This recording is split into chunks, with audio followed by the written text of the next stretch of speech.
Hi, this is Lars with Yoyoplay.com, and today I'm going to tell you about how to choose a yo-yo for looping tricks. Now, a looping trick is, a trick basically like loop the loop or around the world or something like that.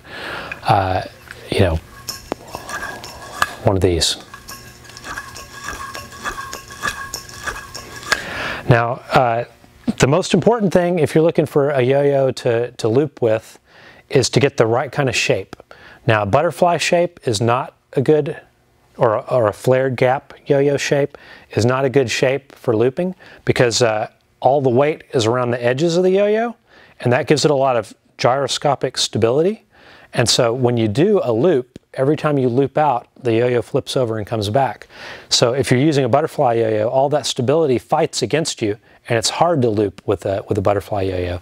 And that's why the two best shapes for doing looping tricks are the modified shape, like this Duncan Hornet here, or the imperial shape, which is the shape that's literally like the Duncan Imperial, or here's like an old school Duncan tournament yo-yo that's a wooden yo-yo.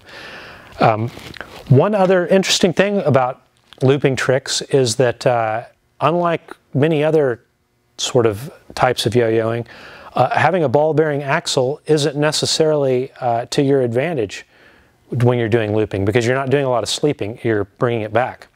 So a plain old solid wood yo-yo can make an excellent looping yo-yo.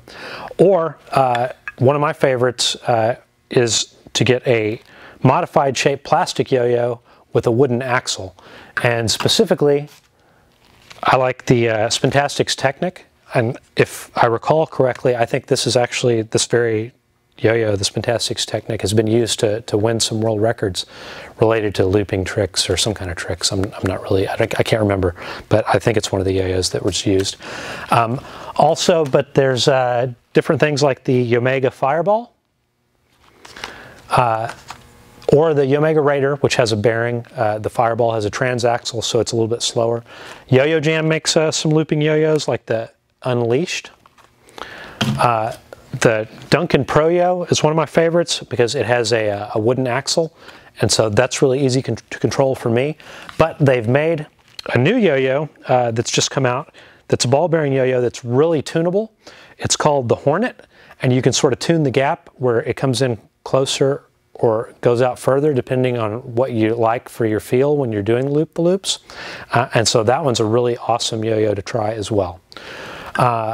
Yo-Yo Factory has a bunch of different looping yo-yos. The 1080, the Loop 900, these are adjustable to some extent too, and so they're a lot of fun to play with. One thing, oh, here's one other that I should tell you about. This is the Duncan Limelight, which is it's a wooden axle plastic yo-yo, and it's in an imperial shape. And so this one sort of lights up while you're looping, and it's a lot of fun to play with, and it's inexpensive as well. When you buy a looping yo-yo, I recommend buying two, because then you can learn two-handed yo-yoing, and it's good to have yo-yos that match, so you get the same, the same action with both your hands, and everything weighs the same and all that. Most of these looping yo-yos are inexpensive in the $5 to under $20 range. So, go crazy. Try your different brands and see which ones you like to loop with. Looping tricks are fun. They're impressive, especially two-handed yo-yoing, and it's not super hard to learn. I mean, it takes some practice. You're going to want to practice with your offhand so you can get looping down with that, and then try two-handed, and it's fun to impress all your friends. So hopefully this will give you some kind of introduction to choosing a yo-yo for looping tricks. What's your favorite looping yo-yo? Leave a comment and let us know. By the way, buy everything from Yoyoplay.com.